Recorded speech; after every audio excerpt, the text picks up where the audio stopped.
So now we've seen conceptually how MapReduce works. In the next lesson, we'll talk about how to write the code to perform these MapReduce jobs on your cluster. But before that, let's go back to the cluster.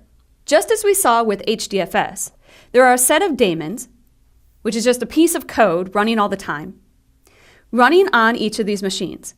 There were the data nodes and the name node. When you run a MapReduce job, you submit the job to what's called the job tracker. That splits the work into mappers and reducers. Those mappers and reducers will run on the other cluster nodes.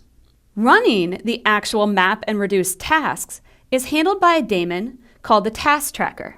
The task tracker software will run on each of these nodes. Note that since the task tracker runs on the same machine as the data nodes, the Hadoop framework will be able to have the map tasks work directly on the pieces of data that are stored on that machine. This will save a lot of network traffic. As we saw, each mapper processes a portion of the input data. That's known as the input split.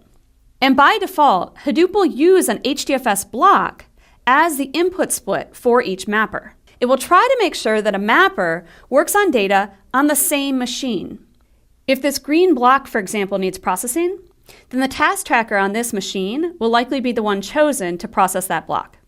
That won't always be possible because the task trackers on these 3 machines that have the green block could already be busy, in which case a different node will be chosen to process the green block and it will be streamed over the network.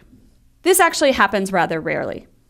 So the mappers will read their input data, they'll produce intermediate data, which the Hadoop framework will pass to the reducers. Remember, that's the shuffle and sort. Then the reducers process that data and write their final output back to HDFS. So let's have Ian run a job on our cluster.